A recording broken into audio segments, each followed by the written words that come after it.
Welcome to Finding the Modern Man podcast. Join me, Peter Kiricosta, your health and performance expert and self-leadership coach, as myself and my guests discuss and uncover what it means to be a man in today's society, helping you optimize physical, mental, and emotional health in order to create a life with purpose and passion in the changing world that we live in.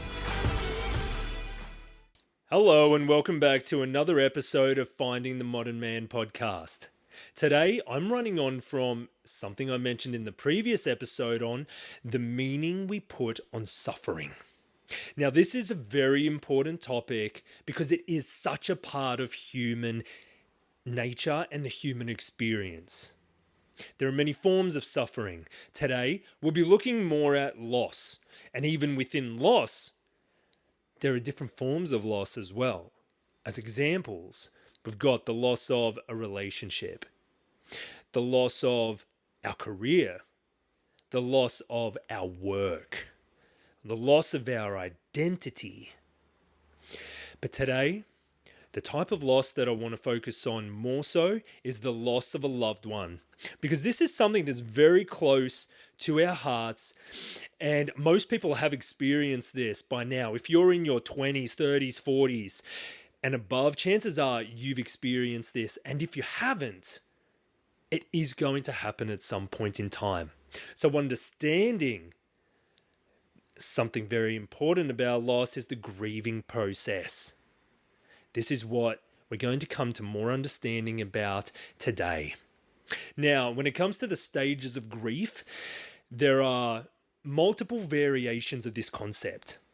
The one that I've chosen to go with, which resonates with me more, are the 7 stages of grief popularized by psychiatrist Elizabeth Kubler-Ross in her book on Death and Dying. She starts off with the first stage of grief, which is shock and denial. Very self-explanatory. When you lose someone, whether you know it's coming through terminal illness or a shock passing, a sudden impact passing, there's shock. When you get that call, or if you're in a position to be present when someone passes away and give them that gift of not passing alone, the shock sets in when you don't see that chest moving anymore, when that stops. Just as when you get that call that you weren't expecting, the body goes into shock. Our psyche goes into a denial from there, not wanting to believe it, because why would we want to believe that we've just lost a big part of us, a big part of ourselves, a big part of our life? Our psyche comes in to protect us. It can numb our emotions, put a lid on it, go into denial as a way to defend ourselves from the immense pain that can come with that kind of loss. The second stage is the pain and guilt. And as the shock wears off and the situation becomes real, this is where we can experience the intense emotional pain in our heart, in our stomach, in our minds of having lost that person, coming to the realization that this is not a dream, it is not a joke, and this is happening. The pain of that can be very immense. For anyone that's experienced it, you know.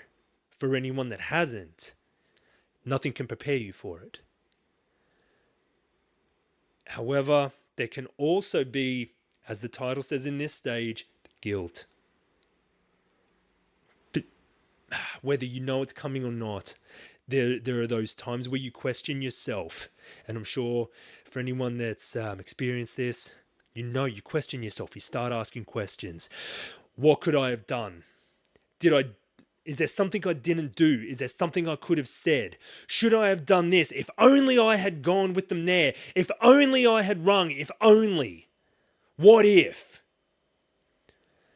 This is a very painful cycle, and it is one to be very careful of as well.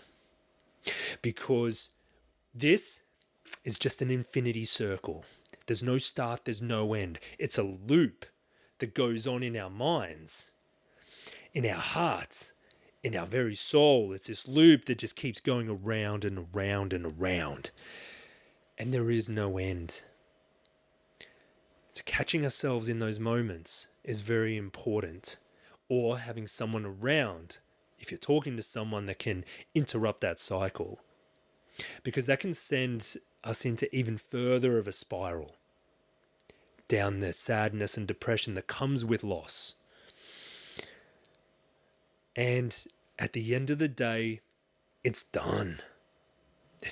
And I don't mean to minimize it with that comment. What is done is done. There is nothing we could do more. And sometimes it wouldn't have made a difference. I would say most of the time, it would not have made a difference if we had done or said something differently. But it's a natural part of the process. Next, stage 3 of grieving is the anger and bargaining.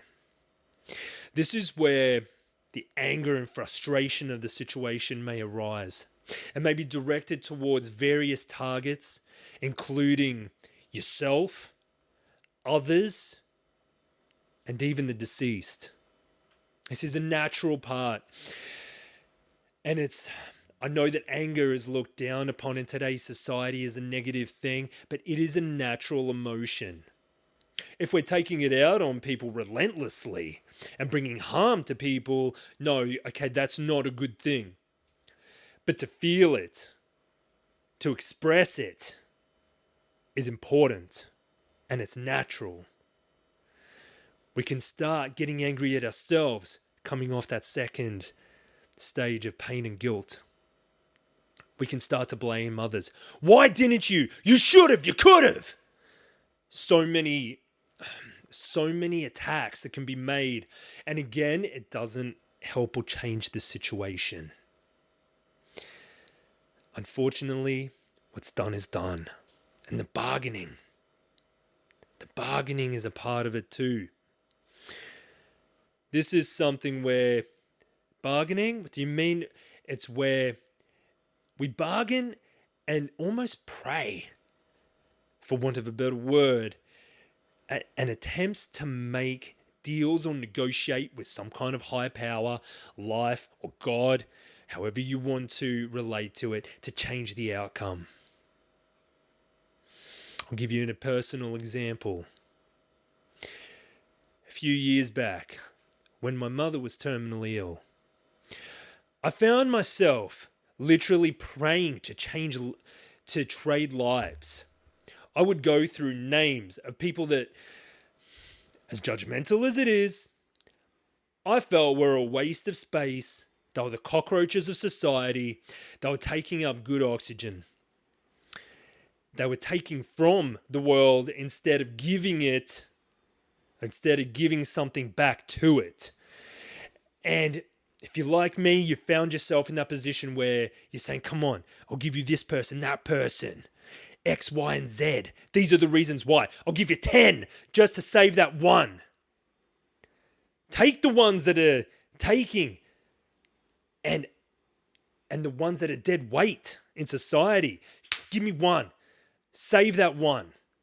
If someone's already gone, you can be asking to just bring them back some way, somehow. The bargaining. It's a natural thing. Yeah, it is judgmental. You may feel guilty about it. You may feel some remorse, but it's a natural part of the process, okay? And that's all right. The fourth stage is depression and loneliness. This is where you may experience a deep sense of sadness, helplessness, emptiness. You may withdraw socially. You may feel isolated, be it broadly or self-imposed. This is common. And it's very important through these stages to recognize this is just part of the process. It is an aspect, it's a part, as I've spoken about previously, the parts of us. It's a part of you that is depressed and lonely, because often there are people around you that care and that love and that want to be there for you. It's never going to bring the other person back. It's never going to replace what and who you've lost. But if we open ourselves in those moments and accept, yeah, I do feel depressed. There's a part of me that's really depressed. There's a part of me that feels so empty. But also take comfort in the people who are there. Take their offers up, whether it's just a phone call or the text, a hug. Reach out for one and say, I just need a hug right now. I just feel so, however you feel at the moment, express that and ask someone closer to you to help meet your emotional needs and give you some comforting and nurturing. Because this is all part of it and it's so common. But often we are not alone, and often it's the people you don't expect to be there, that you wouldn't think were going to be there, that step up to the plate unexpectedly. So please keep your minds and your hearts open to this. Stage 5 is the upward turn. So as time goes on, the process is allowed to flow and go. There can be a bit of an upward turn. This is where we start to adjust to the reality of the loss. We may begin to explore new possibilities and show signs of acceptance in our life, knowing that we need to adjust and that at some point we need to make that decision to move on and adjust. Stage 6 is the reconstruction and working through. This is the part where we gradually rebuild our lives. Some of the most intense emotions may have subsided by this time, or just not as frequent. So we can get a little more mental and emotional space in order to reconstruct our lives and look at, okay, life is never going to be the same. What can I do to still find some kind of happiness in the day-to-day? How can I adjust to the new way of being? What are some new things I can bring into my life? Whether it's people, activities, attitudes, what are ways I can change so as not to be stuck in the same cycle trying to fill that void or trying to fill that gap. And this is also a time where you can start to look at different processes to help that grieving, to help process those emotions and the stages, make more sense of what's happened and where you're at, and to help you go forward. The 7th stage of grieving is the acceptance and hope. The final stage involves the accepting the reality of the loss and finding some peace in it. And now this is not to say that we move on and forget, because that's never going to happen, realistically, nor should it. Otherwise, that to me would indicate perhaps we've shoved it down a little too far and back into the recesses of our mind. And that's not positive either. Through all of this, we need to remember as well that grief is not linear. Although these stages sound very clean cut and clear, it is a maze. It is the ups and downs. You could be feeling fine, and then all of a sudden, boom, another stage is going to hit you out of nowhere. Right? The ups and downs. Every stage, you could get stuck more in one or two than another. And then over time, perhaps stages 6 and 7 are going to come in a bit more, give a bit of relief. And then you're back to being in denial, or you're back to being depressed or angry. And that's okay. this is often, I feel, a part where we can feel like we're going crazy. People, heartless people, might be telling you that you should be getting over it, that you need to move on. You need to stop being like this, stop being like that. No, let it flow and let it go. One thing that is important though, when we let it flow, is to let it go and let it flow through us and not hold on for too long onto that very moment. Because what can happen when we are in an emotional state, or that part of us is in the executive chair operating more so, when that becomes more than just a temporary state and it becomes a personality trait, then that is not healthy long term. So being able to accept it, acknowledge it, being able to name it as well. This is why being familiar with the stages is very handy, because you can feel into it and say, okay, you know what? I'm feeling depressed and lonely. I'm feeling empty because name that person is not with me anymore. Be able to say, you know what? I'm flicking between wanting to walk out of my work, go and cry in the car, to then the next minute wanting to flip tables out of anger. And that's okay. Acknowledge it, accept it, name it. This is one thing that we can do as well, is connect with that aspect of ourselves and be able to connect and say, hey, I see you. I get it. I'm with you. Treat it like it was someone else.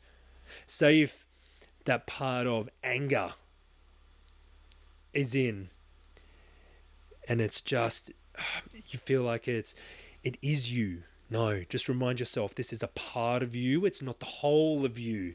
So you can get in touch with that anger and treat it like it's a separate person, like you're talking to your best friend and go, hey man, I see you're angry. I get it. I feel it too. What do you need right now? Nurture that part of you like it's someone else. This can just help. It's a bit of self-soothing, right? Especially if you don't have someone right there to do that for you. Very important. Another thing that we need to be aware of, or that I think it's very beneficial to be aware of, is how we can choose avoidance tactics as well. And this is often very subconscious. Again, going back to that shock and denial where we numb the emotions, we push things aside a bit. This can happen as well, where we might, there are various ways. Just to name a few, you might throw yourself into work and become a workaholic, so you can't think and feel into that part of yourself or that part of life.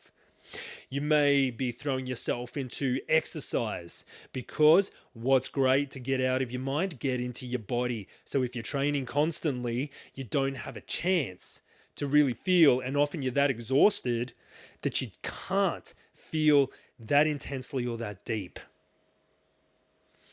There are more traditional vices as well, more stereotypical ones like drugs, alcohol, smoking.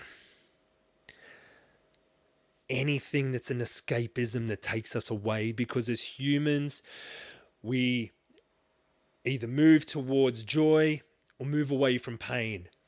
More often than not, we will choose avoid pain, and it can even be anything there that's just an escapism that takes your mind off. It could be mindless scrolling, trying to get attention on or connection through dating or meaningless sex, just to try and get a connection with someone, feel some kind of dopamine hit, some oxytocin, to feel like someone actually cares, to help fill that void.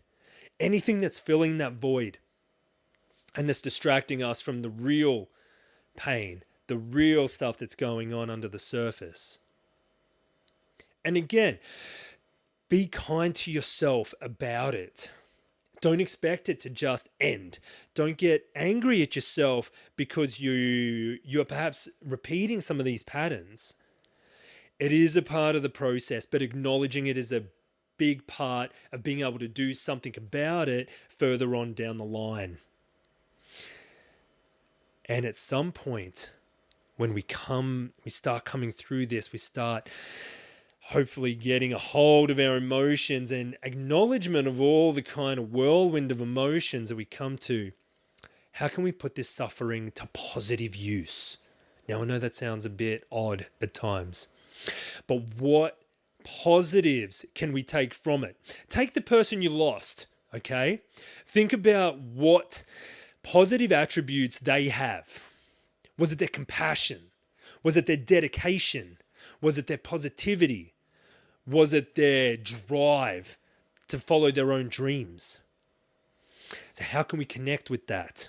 This is a good way to help keep that presence alive, keep their spirit alive, keep their memory, and honor them in the best way that we can. Because there'll be times, and I'm sure there's people who've been through this, have experienced it, you don't want to get out of bed in the morning. And one thing that's worked for me in the past is there's this little voice in my head that goes, would they be doing that? If they were alive, would they be laying in bed miserable? Would they be wanting you to lay in bed miserable? No. So I'm not shutting those emotions off or shoving them aside, burying them. I'm just going, no. I use it as inspiration and go, this is how I feel, but I'm going to get up anyway. Because I know that he was so dedicated. I know that she was so compassionate and loving. Whatever it is about those people, you take those positive aspects and you and enable those to shine through. It's like you harness those, bring them into yourself and shine that out. Use that as positive motivation, as inspiration. You can think of that person at times when you're feeling sorry for yourself, you're down or something's happening. And you just go, okay, what is it about them? Come on, would so-and-so do this? Give it a go. It's not going to fix things immediately. It's not going to be a miracle cure, but it's something that helps. Again, it's that self-leadership that we can take. It's that decision we can make to take that suffering and do something with it. And another thing, when it comes to embracing all of those emotions, the whirlwind, especially if you haven't been able to process it all yet. This is what I call controlling the eye of the storm. There is a storm of emotions happening inside you and around you. But when there's a point in time where you can harness that, embrace it, feel it, and be arms out, head up, eyes open, heart open, ready with all of that, not denying it, not hiding it, but being in control of it and being able to put it to good use. Perhaps there's something the person you lost was passionate about, a cause. Perhaps there's something you're passionate about that you can use that inspiration to go and really kill it. Instead of killing yourself, instead of killing your heart, open it to other people and help other people's lives. Bring that knowledge, bring that spirit of our loved ones to what we do and the lives we touch. So then the memory lives on, the purpose. It's not in vain. It can help bring a bit of purpose to it. And on a lighter note, to quote the great Rocky Balboa in the movie Rocky Balboa, where he's deciding to go in and fight again, and he's talking to Paulie, and Paulie's asking why does he want to do this, and he goes, I've still got some stuff in the basement. You know, that basement is where we bury things sometimes, and it's important to get in touch with that, to know it, learn it, embrace it, and use it instead of letting it use us up and letting it consume us. It's about how can we take this person's life that was short? How can we bring those attributes and aspects to our lives and let them live on through our hearts, through our minds, through our life experience, and bring that on to other people, even though other people may not know where it's coming from? How can we live with that intention and that intensity? So now, before I wrap it up, I'll look at what is something you can do when you're the person supporting the grieving one. The biggest part: listen more, talk less.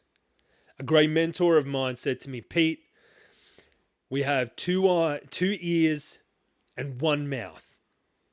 Use them in that ratio. So in other words, you should be listening twice as much as you're talking. Because when someone's grieving, they don't want to be fixed. They don't want to be judged for where they're at. They don't want to be told what they should do. Learn to listen, acknowledge, hold space. If you're the type of person that's like a lot of men want to fix shit. We like to fix things. There's a problem. I know how to fix it. Even if you don't, you'll still come up with something. No, not the time or place. Talk less. Listen more.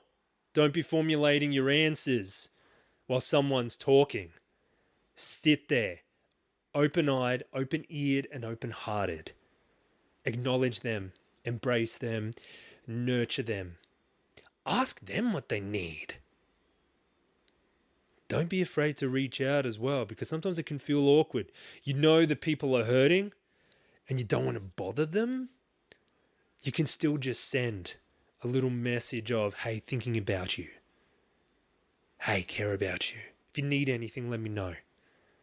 Do that. Even if they don't get back to you, that doesn't matter. It's the effort. Because one day they might. And we need to be able to listen clearly and actively and talk less. And it's okay to have silence. Sometimes you can just sit there. Just having someone there with you and for you in the silence can mean the world to the other person. Remember, it's about them. It's not about you. No matter how awkward or nervous you may feel about the situation or about the conversation, it's not about you. It's about them. So make it about them. Keep the focus on what they need. Let them vent. Even if it's repetitive, just be there. Listen. Let them let it out. In the moments of silence are often when more clarity comes, or someone that's been holding back may feel comfortable enough to speak out because you were silent for long enough to let them have their time. And sometimes even just letting someone know, hey, if you ever want to talk, even if you just want to send me a voice message or call and scream down the phone, whatever emotions that you're going through, do it. That's okay. I'm all right with it. I'm here for you. Sometimes less is more. You can affect someone's life positively by just letting them have the space and time. So I hope you got something positive from this podcast episode. If you did, please like, subscribe, share, because this is something that we all have experienced or will experience in time. And remember, you are not alone. There are people there. You may not recognize it. And I hope you do have a support network if you're going through this yourself. Please reach out. Because people do care. And this is an important part of life. So thank you for listening. And I'll see you again next episode. Just a friendly reminder that what we discussed today does not constitute personalized advice. If you're planning on making significant changes to your life, creating a pathway suited to your specific needs and goals is recommended. Also, if you have any questions or topics you would like me to cover on future episodes, please get in touch via social media or through the website. And thank you again, and I look forward to seeing you in the next episode.